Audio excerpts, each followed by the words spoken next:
Kita masuk Yohanes malam ini ya, kita masuk Yohanes 16.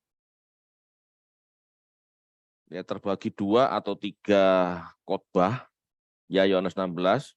Yang pertama kita ambil subtema, akulah kebenaran mengutus roh kebenaran.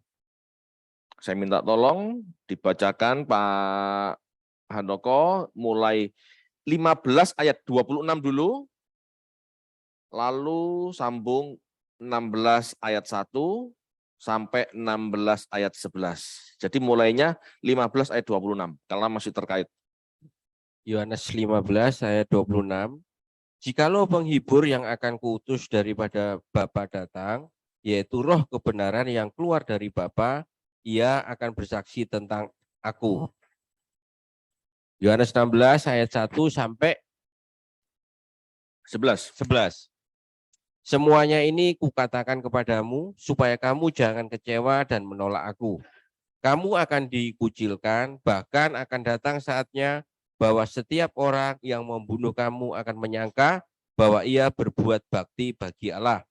Mereka akan berbuat demikian karena mereka tidak mengenal baik Bapa maupun aku. Tetapi semuanya ini kukatakan kepadamu, supaya apabila datang saatnya kamu ingat bahwa aku telah mengatakannya kepadamu. Hal ini tidak kukatakan kepadamu dari semula, karena selama ini aku masih bersama-sama dengan kamu. Tetapi sekarang aku pergi kepada Dia yang telah mengutus aku, dan tiada seorang pun di antara kamu yang bertanya kepadaku, kemana engkau pergi? Tetapi karena aku mengatakan hal itu kepadamu, sebab itu hatimu berduka cita. Namun benar yang kukatakan ini kepadamu adalah lebih berguna bagi kamu jika aku pergi. Sebab jikalau aku tidak pergi, penghibur itu tidak akan datang kepadamu. Tetapi jikalau aku pergi, aku akan mengutus Dia kepadamu. Dan kalau ia datang, ia akan menginsafkan dunia akan dosa, kebenaran, dan penghakiman. Akan dosa karena mereka tetap tidak percaya kepadaku. Akan kebenaran karena aku pergi kepada Bapa dan kamu tidak melihat aku lagi. Akan penghakiman karena penguasa dunia ini telah dihukum. Baik. Yesus mengatakan bahwa murid-muridnya akan dibenci dan dibunuh sebagai pengikutnya. Mereka, orang-orang Yahudi berpikir, ya, tindakan kebencian dan pembunuhan sebagai ibadah kepada Allah, ya, di pasal 16 ayat 20. Perhatikan itu. Mereka berpikir tindakan kebencian dan pembunuhan sebagai ibadah kepada Allah. Inilah pola pikir yang salah atau kepalsuan agama yang dipahami sebagai kebenaran pada saat itu. Saat itu begitu, membunuh orang yang berbeda pandangan itu dianggap ibadah. Jadi kalau ada orang zaman sekarang membunuh karena kebencian, itu sebetulnya mental 2000 tahun yang lalu. Ya. Jangankan membunuh, benci aja sebetulnya nggak pas. Gitu ya, itu mental kuno, mental jadul. Tradisi agama atau lebih tepat tafsirannya telah membelenggu manusia dalam kebodohan dan kepicikan. Ya, tafsiran-tafsiran agama yang menjadi sebuah tradisi, gitu ya, itu membelenggu manusia dalam kebodohan dan kepicikan. Sebetulnya ini yang sedang dibenahi atau diluruskan oleh Tuhan Yesus. Ini yang diluruskan. Tradisi tafsiran yang salah. Semua agama punya tradisi, tetapi lahirnya tradisi itu dari tafsiran. Ya, tafsir si A, tafsir si B. Ini menghasilkan tradisi yang berbeda, gitu ya. Tafsiran Kristen, tafsiran agama A, tafsiran agama B itu berbeda. Kitab sucinya beda. Tapi di dalam perjanjian lama sendiri, tafsiran itu macam-macam. Tafsiran Saduki, tafsiran Farisi, tafsiran Eseni itu beda-beda. Gitu ya. Farisi, tafsirannya juga beda-beda karena ulamanya, imamnya atau apa ya, bukan ulama. Tokohnya, gurunya, rabinya berbeda. Ada yang berpikir membunuh demi nama Allah, demi nama Yahweh itu kebenaran. Ini yang salah, ini membelenggu. Cara berpikir yang salah itu membelenggu manusia dalam kebodohan. Makanya banyak filsuf-filsuf modern berkata, agama ini candu. Membuat orang rusak pola pikirnya. Nggak bisa berpikir dengan tepat. Itu ada benarnya menurut saya. Dilihat dari sudut pandang yang benar ya. Gitu loh. Dulu saya berpikir, habis khotbah kok capek ya. Itu saya merasa ada tenaga dalam yang keluar. Ya, gitu loh. Jadi saya terkuras. Anda merasakan enggak tenaga dalam saya? Ngerti aja enggak, Pak, berarti mendal itu. Ternyata memang bukan. Pada saat saya berkhotbah, saya pulang capek, letih, itu betul. Tetapi bukan berarti saya menyalurkan tenaga dalam saya. Terima gitu. Tidak ada yang Anda terima. Yang Anda dengar ada, yang Anda terima dalam bentuk tenaga. Itu enggak ada. Impartasi, spirit, tenaga dalam keluar, itu salah loh. Dulu saya berpikir seperti itu. Ternyata saya belajar, yang saya dapat sekarang saya mengerti. Pada saat orang berkhotbah, atau bahkan sebelum berkhotbah, orang itu kan persiapan. Tegangan tinggi, jangan sampai yang dikhotbahkan salah. Gitu ya. Itu hormon adrenalin meningkat. Sampai akhir khotbah disampaikan, itu hormonnya meningkat terus. Itu yang membuat tegangan tinggi. Dan akhirnya setelah khotbah, lemas. Setelah khotbah, hormon kolesterol itu meningkat.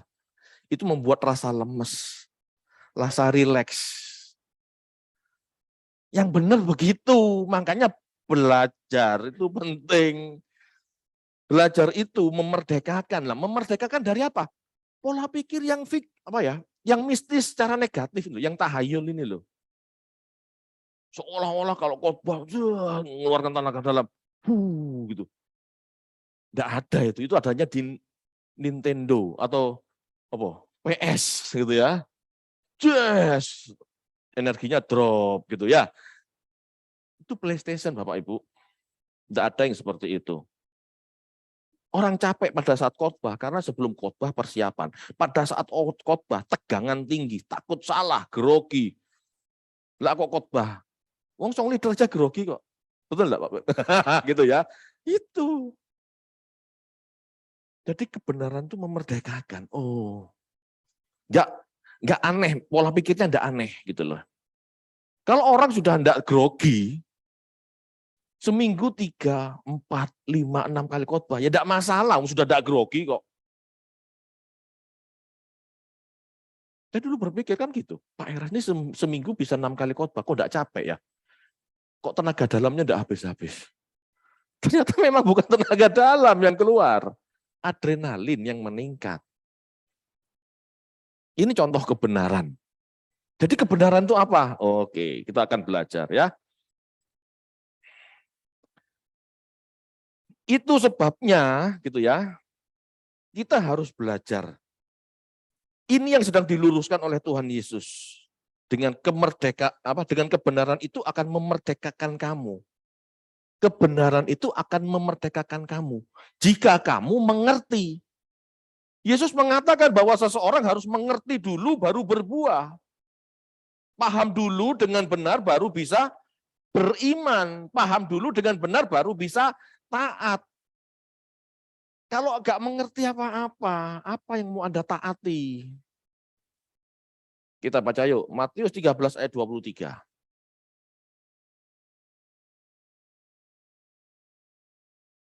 Matius 13 ayat 23. Yang ditaburkan di tanah yang baik ialah orang yang mendengar firman itu dan mengerti. Dan karena itu ia berbuah.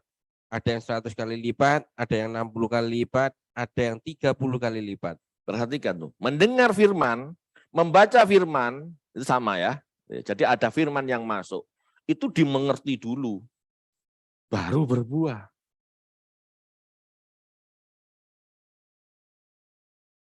Kalau tidak mengerti, ya tidak akan berbuah. Apa yang mau dibuahkan? Kalau tidak ngerti. Bisa-bisa yang dilakukan salah. Yesus adalah logos yang menyatakan dirinya sebagai kebenaran. Ya, Yesus adalah logos yang menyatakan dirinya sebagai kebenaran. Di Yohanes 1 ya, di Yohanes 1 ayat 5 kan dinyatakan seperti itu.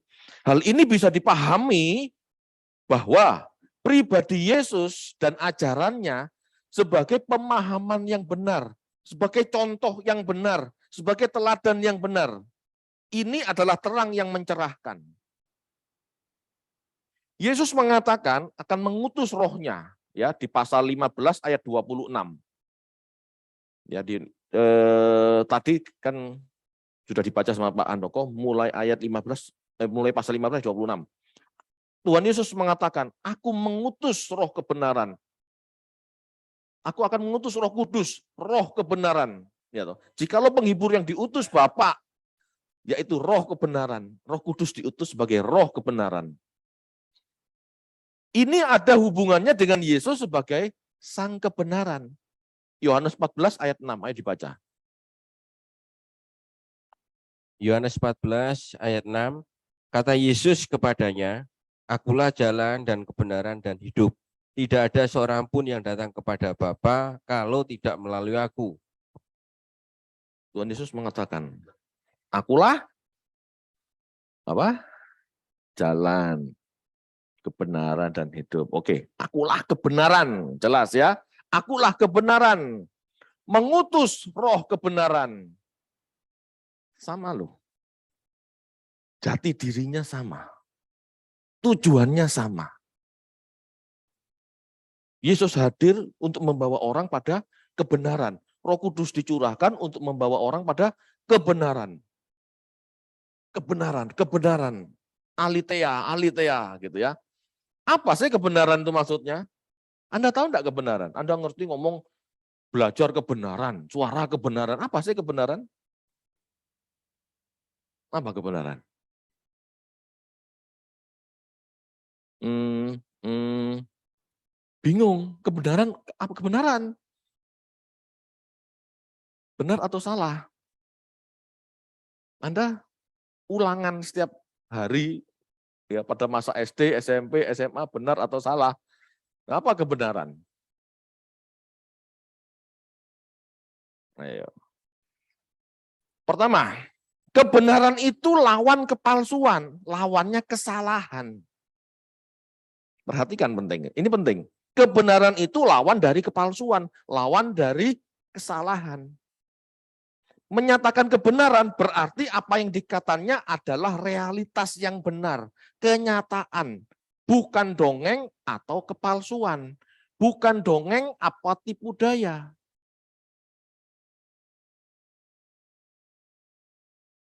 Itu kebenaran. Kebenaran itu lawan dari palsu. Anda tahu barang palsu? Itu bukan barang yang benar. Ya, barang yang asli lah, barang yang benar. Mobil-mobilan, itu bukan kebenaran, karena itu mobil-mobilan. Anda tidak bisa sampai Surabaya naik mobil-mobilan. Kita baca yuk. Yohanes 1 ayat 17.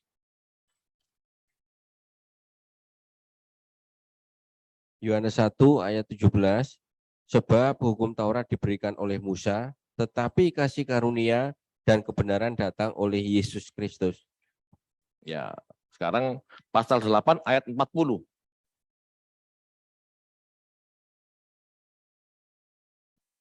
Yohanes 8 ayat 40, tetapi yang kamu kerjakan ialah berusaha membunuh aku. Aku seorang yang mengatakan kebenaran kepadamu, yaitu kebenaran yang kudengar dari Allah. Pekerjaan yang demikian tidak dikerjakan oleh Abraham. Musa mengajarkan hukum. Ya, Musa mengajarkan hukum. Yesus mengajarkan kebenaran. Yesus memberitakan kebenaran, bukan hukum. Kebenaran itu berarti realitas yang benar, bukan realitas yang palsu, yang bohong. Itu satu definisi tentang kebenaran. Ya, yang kedua, Kebenaran sebagai bagian dari pengetahuan dapat dibuktikan secara aktual, bisa dipraktekkan.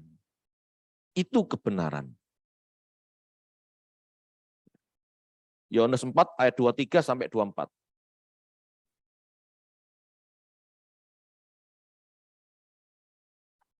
Yohanes 4 ayat 23 dan 24. Tetapi saatnya akan datang dan sudah tiba sekarang bahwa penyembah-penyembah benar akan menyembah Bapa dalam roh dan kebenaran, sebab Bapa menghendaki penyembah-penyembah demikian. Allah itu roh dan barang siapa menyembah Dia harus menyembahnya dalam roh dan kebenaran. Oke.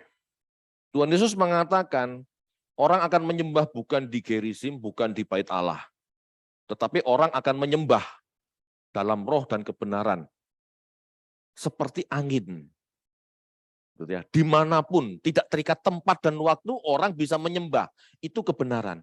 Kalau orang menyembah Allah cuma di bait Allah, keluar bait Allah dia tidak bersikap menyembah, maka itu kepalsuan.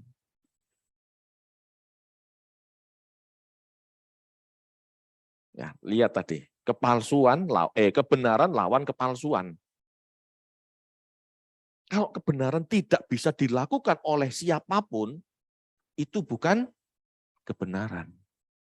Kalau orang menyembah harus di bait Allah, di tempat lain orang tidak bisa menyembah, padahal dia rindu menyembah, dan dianggap tidak benar menyembah di tempat lain, itu bukan kebenaran. Karena yang namanya kebenaran, orang bisa berhubungan dengan Tuhan, penciptanya kapanpun, dimanapun. Bukan di bait Allah. Paham, mulai paham ya? Itu kebenaran. Makanya kebenaran ibadah, gitu ya. Persembahkanlah hidupmu. Persembahkanlah hidupmu sebagai persembahan yang berkenan dan sejati. Hidup kita, dimanapun bersikaplah dengan benar, kuduslah kamu seperti Allah itu kudus, itulah persembahan yang sejati. Itu yang kebenaran. Penyembahan yang benar itu seperti itu. Dimanapun, kapanpun orang bisa menyembah. Tidak harus di bait Allah. Tidak harus main musik. Tidak harus menyanyi. Tapi sikap hati, sikap hidup yang menyenangkan Tuhan setiap saat, itulah kebenaran. Dan siapapun bisa melakukan itu. Kalau ibadah di bait Allah, lah kalau bukan orang Yahudi tidak bisa menyembah. Kalau orangnya itu jauh dari Yerusalem, tidak bisa menyembah. Kalau orang itu bisu, tidak bisa menyanyi, tidak bisa menyembah. Itu bukan kebenaran.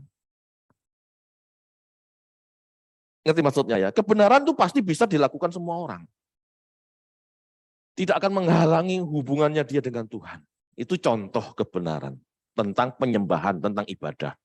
Ya, seperti itu kebenaran. Jadi kebenaran itu lawan dari kepalsuan, kebenaran itu bagian dari pengetahuan yang bisa dibuktikan secara aktual. Makanya hidup Kristen itu nyata, karena real. Dia harus bertindak, dia harus berbuah, dia harus punya dasar yang kuat. Kenapa dia melakukannya? Motivasinya apa? Itu real semua. Dari pengertiannya tampil nyata apa yang harus dia lakukan, itu kebenaran, tidak munafik. Makanya munafik disebut kepalsuan, bukan kebenaran. Ya, itu kebenaran. Disebut roh kebenaran karena Roh Kudus memimpin hidup manusia menjadi tepat. Ya, Roh Kudus memimpin manusia menjadi tepat, logis, sejati, bisa berpikir rohani. Berpikir rohani bukan berpikir jasmani, gitu ya.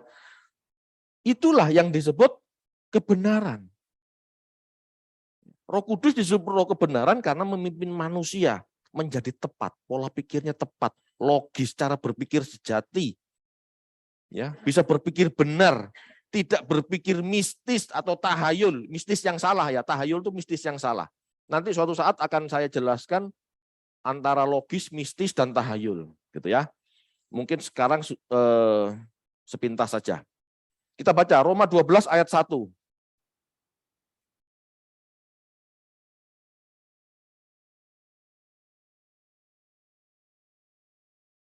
Roma 12 ayat 1. Karena itu saudara-saudara, demi kemurahan Allah aku menasihatkan kepada kamu supaya kamu mempersembahkan tubuhmu sebagai persembahan yang hidup, yang kudus dan yang berkenan kepada Allah. Itu adalah ibadahmu yang sejati. Itu ibadahmu yang sejati. Itu ibadahmu yang logikos. Logikos itu dasar kata dari logis. Coba tampilkan ayat tadi. Karena itu saudara-saudara, demi kemurahan Allah, aku menasihatkan kamu supaya kamu mempersembahkan tubuhmu sebagai persembahan yang hidup, yang kudus, yang berkenan kepada Allah. Itu adalah ibadahmu yang logis, yang realistis, yang benar, itu maksudnya. Jadi kalau Anda tidak hidup benar, tidak logis hidup Anda itu. Ya. 1 Petrus 2 ayat 2.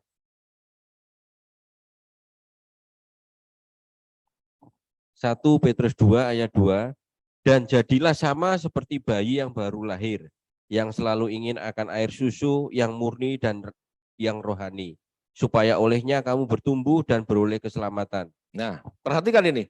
Yang selalu ingin akan air susu yang murni, yang rohani. Yang rohani di situ logikos. Jadilah kamu sama seperti bayi yang baru lahir, yang selalu ingin air susu yang murni, yang logis, yang sejati. Jadi heran saya kalau dulu saya dengar pendeta ngomong, kalau ikut Kristus, kalau ikut Tuhan, tidak perlu pakai otak. Lalu pakai apa? Tidak perlu pakai pikiran, lalu pakai apa? Wong ayat-ayat ini ngomong pakai logika, logis.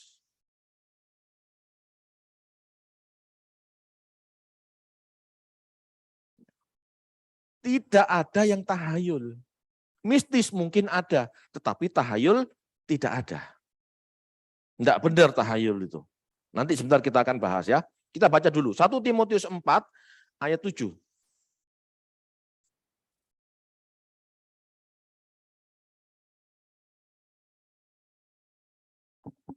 1 Timotius 4 ayat 7, tetapi jauhilah tahayul dan dongeng nenek-nenek tua. Latihlah dirimu beribadah. Tahayul, ya, kita harus bisa memisahkan antara tahayul, mistis dan logis. Ada yang namanya tahayul. Ya. Mistis itu mungkin tahayul, tetapi tidak selamanya mistis itu tahayul. Tahayul itu bagian dari mistis, tapi mistis belum tentu tahayul, gitu loh. Kita akan bahas ya. Tahayul itu mistis dalam arti negatif, gitu loh, singkatnya. Yang pertama kita belajar soal logis, logika ya. Belajar logis atau logika berasal dari kata Yunani kuno, logos. Logos itu logika. Logos itu logis. Ya. Berasal dari kata Yunani kuno, logos. Yang berarti hasil pertimbangan akal pikiran yang diutarakan lewat kata-kata, dinyatakan lewat bahasa, dimengerti maksudnya. Logika adalah kecakapan untuk berpikir secara lurus, tepat, dan teratur. Kesanggupan akal budi untuk mewujudkan pengetahuan ke dalam tindakan. Kalau Anda tidak logika, Anda tidak bisa mengaplikasikan kebenaran kekristenan Anda. Puasa di dalam kamar, tidak bisa Anda jelaskan ke dalam masyarakat, Anda sedang ngapain. Tapi kalau hidup keberagaman Anda, peduli sama sesama, penuh kasih sama sesama, itu bisa diwujudkan. Dari pengetahuan bisa diwujudkan. Berarti puasa tidak boleh, Pak. Bukan saya ngomong puasa tidak boleh, itu tidak bisa dijelaskan. Berarti itu tidak logis, gitu loh. Itu masuk ranah mistis. Gitu. Ya. Kata logis yang dipergunakan tersebut bisa diartikan dengan masuk akal. Ini sebabnya Tuhan Yesus mengatakan bahwa seseorang yang mendengar harus mengerti dulu. Logikanya main dulu, baru bisa berbuah. Kasihlah sesamamu manusia. Itu bisa diaplikasikan. Itu kebenaran. Kasihilah sesamamu manusia. Feel, perasaan. Rasakan kasihmu pada sesama. Tapi tidak ada tindakan.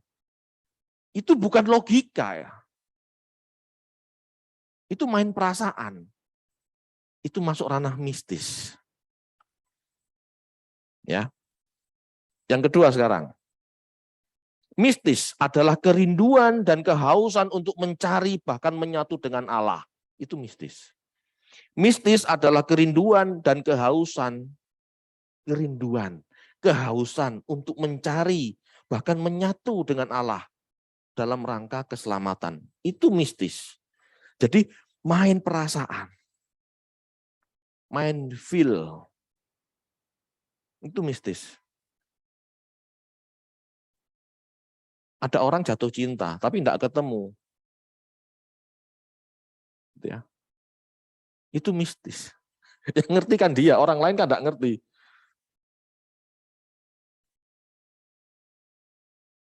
Mistis itu bersifat metafisik, karena membicarakan hal-hal yang melampaui fisik, dan tidak memerlukan materi. Karena main perasaan. Subjektif, tidak bisa dibuktikan. Gitu loh. Makanya kalau orang, aku cinta kamu, apa buktinya? Kan gitu. Perhatianmu cukup enggak? Kamu memberikan perlindungan pada kekasihmu, cukup enggak? Kalau enggak cukup, hanya feel, enggak nyata itu, enggak logis. Kamu hanya main perasaan. Tapi bukan berarti perasaannya enggak benar ya, perasaannya ada. Tapi itu mistis. Karena cintamu padanya hanya di angan-angan.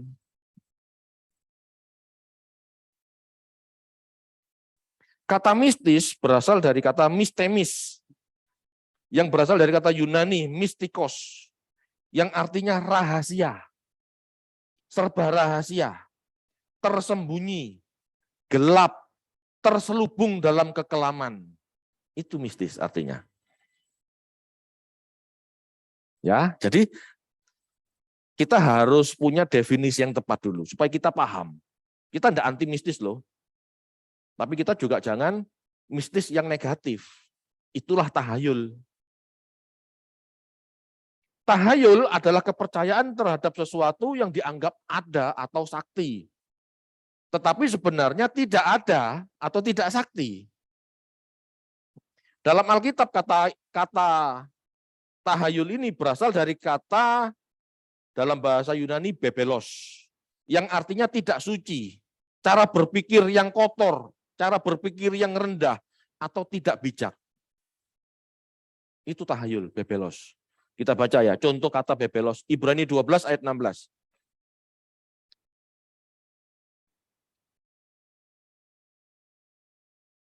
Ibrani 12 ayat 16. Janganlah ada orang yang menjadi cabul atau yang mempunyai nafsu yang rendah seperti Esau, yang menjual hak kesulungannya untuk sepiring makanan.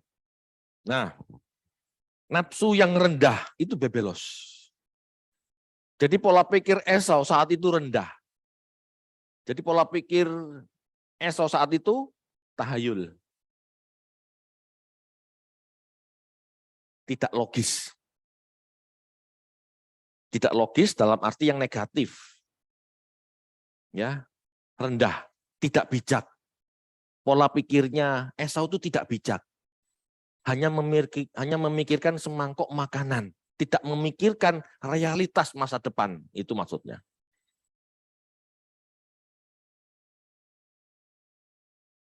Jadi sesungguhnya lawan kata logis adalah tahayul, bukan mistis, ya. Karya Roh Kudus bisa jadi mistis tapi tidak tahayul. Sebab semua yang diajarkan Tuhan Yesus dan Roh Kudus pasti sejalan dan akan mendukung terbentuknya pemahaman yang benar, pemahaman yang sehat. Ya. Berdoa, berpuasa, itu usaha mistis mencapai Tuhan. Tidak ada yang salah dengan itu, asal mengerti maksud dan tujuan berdoa dan berpuasanya. Tidak ada yang salah loh dengan berdoa dan berpuasa. Silahkan lakukan itu. Selama Anda tahu kemampuan Anda. Selama Anda tahu tujuan Anda berdoa apa. Pak, saya mau berdoa puasa, Pak. Supaya apa yang saya imani, supaya apa yang saya imani jadi. Itu tahayul. Kenapa saya sebut tahayul? Mungkinkah Anda ngatur Tuhan pencipta Anda? Tidak mungkin. Berarti kalau gitu mistis yang benar gimana, Pak? Berdoalah dengan pemahaman yang benar. Anda berdoa, Anda berpuasa, minta Tuhan petunjuk. Aku harus apa, Tuhan? Nah, itu yang benar. Mistis, subjektif. Tetapi Anda berdoa, berpuasa dalam kerangka yang benar, dalam kerangka yang logis. Berdoa puasa. Ingin segala kerinduan Anda dikabulkan Tuhan. Itu tahayul. Klaim janjinya, itu tahayul.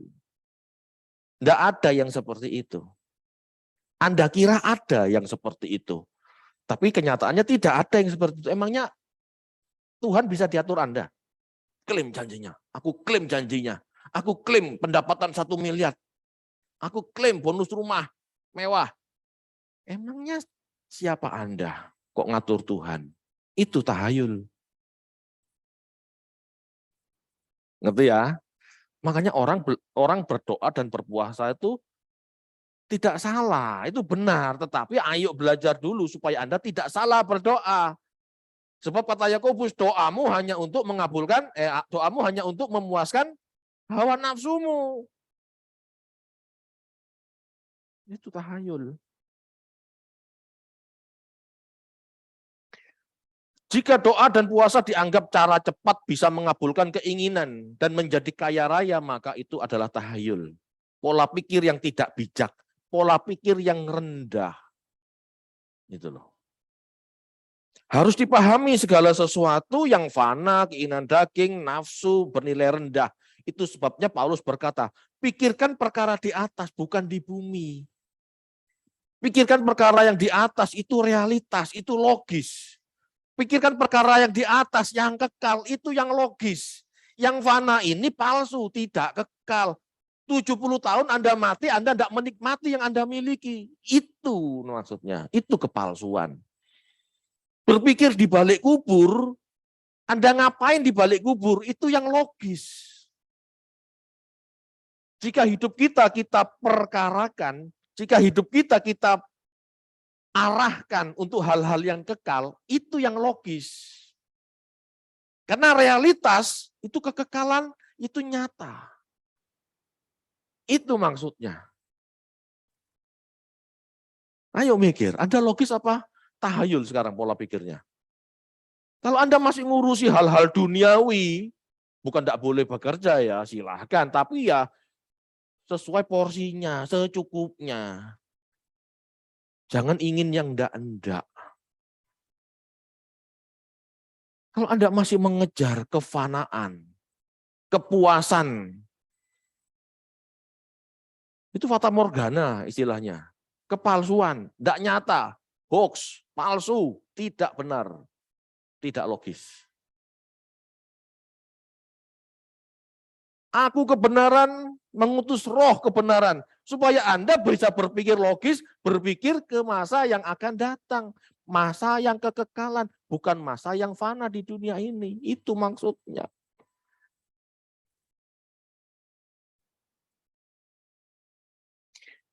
Pada saat itu, gitu ya, pada saat Yesus hidup, terjadi konflik tentang ini. Ajaran Yesus berbeda dari umumnya sekte-sekte Yudaisme yang rumit, penuh simbol-simbol dan tidak logis, yang oleh Paulus disebut dongeng nenek-nenek tua. Ajaran Yesus disebut kebenaran karena realistis, nyata, bukan dongeng. Kita baca 1 Timotius 4 ayat 6 sampai 7.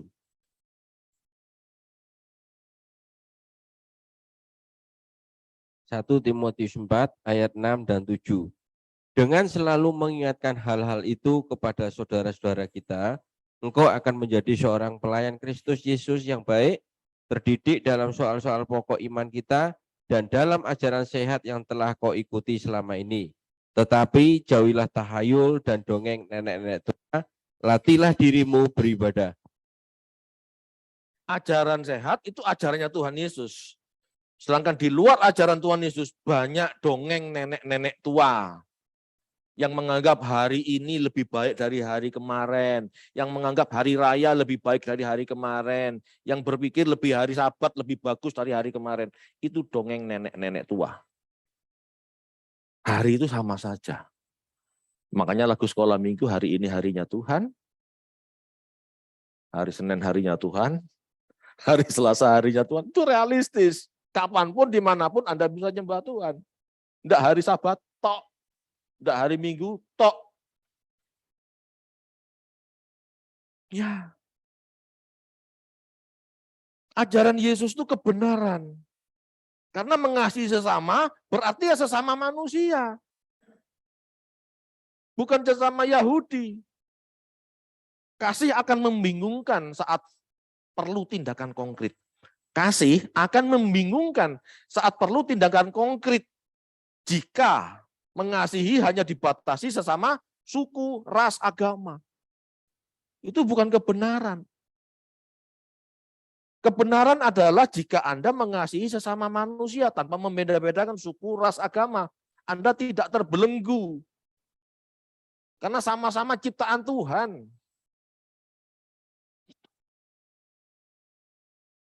Menyembah Allah bukan di bait suci, bukan di gerisim, bukan kebenaran itu. Kebenaran adalah seseorang bisa menyembah Allah di mana saja. Kalau menyembah di gerisim atau di bait Allah, itu kesulitan. Itu bukan kebenaran. Tidak semua orang bisa ke gerisim atau ke bait Allah. Pengertian Sabat berbeda dari tradisi Yahudi. Sabat adalah waktu istirahat dalam arti seseorang beserta keluarganya bisa melepas lelah, menikmati kebaikan Tuhan. Bukan malah dilarang begini, dilarang begitu, yang membelenggu manusia untuk berbuat baik terhadap sesama. Beda ajaran Tuhan. Ajaran Tuhan itu Sabat, ya kamu rileks sana. Istirahat. Karena saat itu hari pertama dan hari Sabat, sebelum hari Sabat, ya, hari pertama dan hari ke-6, itu banyak orang bekerja keras, apalagi budak, orang miskin, itu kerjanya, kan dulu tidak ada undang-undang tenaga kerja yang mewajibkan pekerja 8 jam kerja, gitu loh. Jadi melek mata sampai terbenamnya matahari mereka bisa kerja, capek, kasihan. Makanya Tuhan kasih Sabat. Berhenti ya berhenti. Itu kebenaran. Nah kalau Sabat dilarang begini, dilarang begitu, berbuat baik tidak bisa. Ini Sabat yang memuliakan Tuhan yang macam apa? Ini palsu, ini kepalsuan. Sabat yang benar adalah Sabat yang bisa menikmati kebaikan Tuhan. Bahkan sebetulnya ya, kalau mau benar-benar realistis, belum ada Sabat. Karena tidak semua orang bisa istirahat. Bahkan termasuk pada hari Sabat, hari Sabtu. Tidak ada yang bisa istirahat. Tidak ada yang bisa berhenti dari segala kesibukan, kelelahannya. Hari Sabat yang benar itu sebetulnya Ibrani 4 ayat 11 sampai Ibrani 4 ayat 9 sampai 11. Ayo kita baca.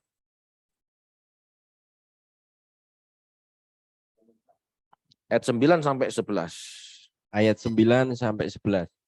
Jadi masih tersedia suatu hari perhentian, hari ke-7 bagi umat Allah. Sebab barang siapa telah masuk ke tempat pemberhentiannya, ia sendiri telah berhenti dari segala pekerjaannya, sama seperti Allah berhenti dari pekerjaannya. Karena itu baiklah kita berusaha untuk masuk ke dalam perhentian itu, supaya jangan seorang pun jatuh karena mengikuti contoh ketidaktaatan itu juga. Ini definisi Sabat menurut Ibrani loh, bukan saya. Jadi Sabat yang sekarang itu bukan Sabat. Itu hanya bayangan. Itu hanya gambaran Sabat yang akan datang. Sabat yang akan datang, ya di kekekalan. Kita benar-benar berhenti. Tuhan pun, Bapak pun berhenti. Saat ini Tuhan Yesus ngomong, Bapakku masih bekerja sampai sekarang. Jadi sebetulnya Sabat tidak ada. Sabat itu sebenarnya yang ada sekarang, Sabtu, itu cuma tradisi, peringatan, simbol. Bukan Sabat yang sebenarnya. Sabat yang sebenarnya, Sabat yang realistas gitu ya. Sabat yang logis gitu ya, itu masuk akan datang. Ayo kita berjuang masuk ke sana. Bukan di sini belum Sabat. Di sini kita masih harus kerja keras. Jadi dengan memahami ini, maka Roh Kudus yang disebut roh kebenaran oleh Yesus akan memimpin setiap manusia berpikir benar, bukan berpikir dongeng, bukan berpikir palsu, bukan berpikir tahayul, tapi berpikir realistis. Bukan sekedar simbolis. Bukan sekedar simbolis. Orang berdosa harus bertobat, bukan malah menyerahkan dosanya pada domba. Dikit-dikit domba disembelih, dikit-dikit domba, setiap tahun domba disembelih. Itu kan simbolis sebetulnya, itu bukan realitas. Berpikir benar, orang itu bertobat. Berbalik dari jalan-jalan yang jahat. Berpikir yang benar, itu bertobat. Itu realitas. Bukan ngandelin penebusan tok. Penebusan kita hargai loh. Tetapi jangan ngandelin itu tok. Seolah-olah berbuat baik, berubah menjadi lebih baik. Tidak benar. Itu nggak logis.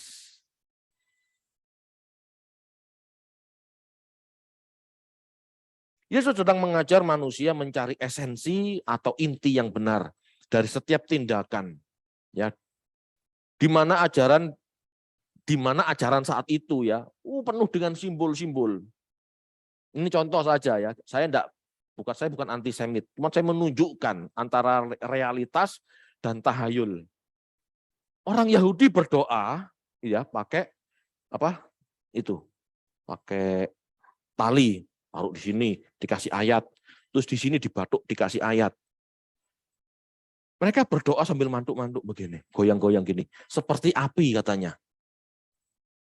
Sekarang saya tanya, semantuk-mantuk, sebergerak apapun Anda bisa berubah?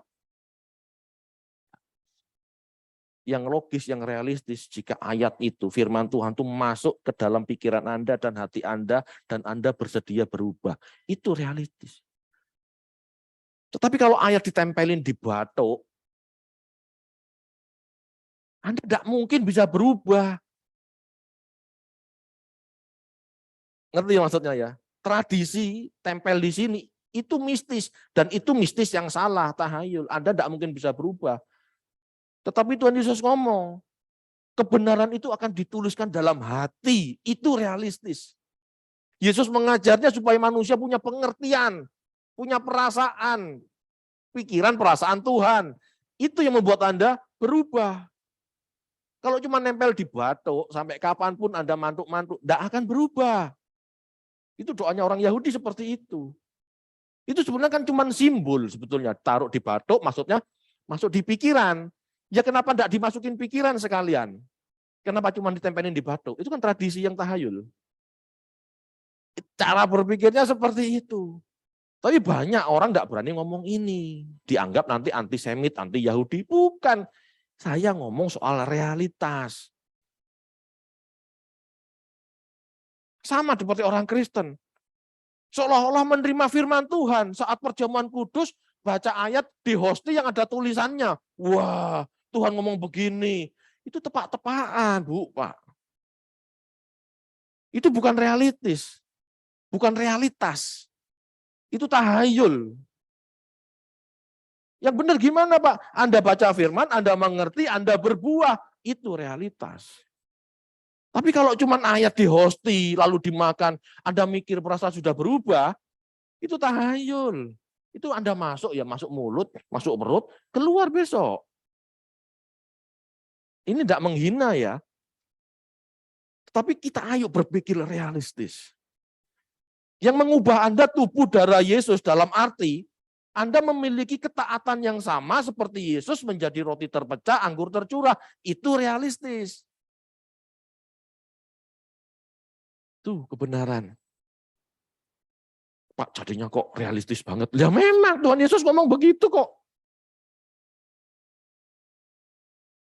Ngomong zaman dulu simbol-simbol karena orang dulu kan tidak secerdas zaman sekarang. Gitu loh. Perlu simbol. Tapi jangan simbol-simbol ini dianggap kebenaran atau aletheia. Ya. Seperti dikatakan Paulus dalam Kolose 2 ayat 16 sampai 23. Silakan Pak, coba. Kolose 2 ayat 16 sampai 23. Kolose 2 ayat 16 sampai 23. Karena itu janganlah kamu biarkan orang menghukum kamu mengenai makanan dan minuman atau mengenai hari raya, bulan baru ataupun hari Sabat. Semuanya ini hanyalah bayangan dari apa yang harus datang dan wujudnya ialah Kristus. Janganlah kamu biarkan kemenanganmu digagalkan oleh orang yang pura-pura merendahkan diri dan beribadah kepada malaikat serta berkanjang pada penglihatan-penglihatan dan tanpa alasan membesar-besarkan diri oleh pikirannya yang duniawi. Sedang ia tidak berpegang teguh kepada kepala, dari mana seluruh tubuh yang ditunjang dan diikat menjadi satu oleh urat-urat dan sendi-sendi menerima pertumbuhan ilahinya.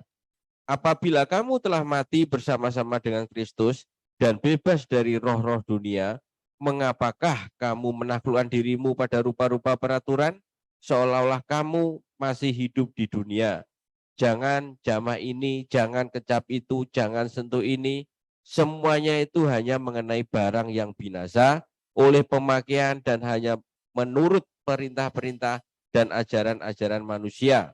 Ayat 23, peraturan-peraturan ini walaupun nampaknya penuh hikmat dengan ibadah buatan sendiri, seperti merendahkan diri, menyiksa diri, tidak ada gunanya selain untuk memuaskan hidup duniawi. Wah, Anda sudah dengar khotbah ini, lalu dengar ayat ini. Semakin jelas enggak? Coba ayat yang pertama tadi. Ayat berapa tadi berarti? Ayat 16. Karena itu janganlah kamu membiarkan orang menghukum kamu mengenai makan, minum, atau hari raya, bulan baru, atau hari Sabat. Terus, ini tentang hukum Taurat kan? Semua ini hanyalah bayangan dari apa yang harus datang. Sedangkan wujudnya ialah Kristus. Bayangan. Saya Kristus, ini bayangan, ini Taurat. Ini kitab para nabi itu bayangan. Seperti saya. Bayangan ini seperti saya. Seperti kebenaran, tapi bukan kebenaran. Seperti. Itu bayangan. Makanya jangan kembali dikit-dikit perjanjian lama. Itu maksud saya. Semua ini, tradisi Yudaisme ini hanyalah bayangan dari apa yang harus datang. Sedang wujudnya adalah Kristus. Bayangan adalah simbol atau gambar dari realitas. Bayangan adalah simbol atau gambar dari realitas. Tetapi bukan realitas itu. Ya. Bayangan itu antitesis dari realitas. Antitesis, ngerti maksudnya? Bayangan itu seperti saya, tapi bukan saya. Kalau Anda mengikuti bayangan, Anda malah bertolak belakang dengan saya, karena Anda mengikuti bayangan saya, tidak real.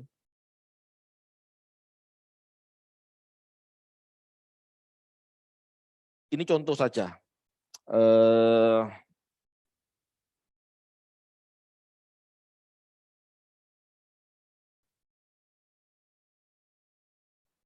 Bayangan, gambaran, sama ya, saya anggap sama.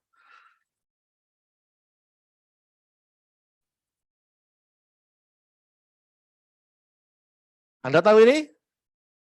Ini simbol aqua. Tapi bukan airnya kan? Pada saat Anda mengagung-agungkan aqua, Anda tidak dapat kelegaan. Anda cuma melihat, oh ini aqua, ini simbol air. Tapi Anda tidak punya kelegaan. Tetapi yang Anda harus lakukan, kalau Anda mau masuk dalam kebenaran, minuman air dibalik oleh simbol ini. gitu loh. Ada air di balik simbol ini kan. Ini kan gelas aqua. Ini istilahnya. Ini contoh saja. Airnya kan sampai sini. Endang cucuen pakai sedotan, endang minuman. Anda lega. Karena itu realitas. Jangan kagum sama simbol aquanya. Itu bedanya perjanjian lama dan perjanjian baru. Perjanjian baru itu realitas kebenaran yang bisa Anda hidupi, Anda ikuti. Ini enggak bisa, kalau simbolnya enggak bisa, harus begini, harus begitu. Enggak bisa. Itu tidak memerdekakan.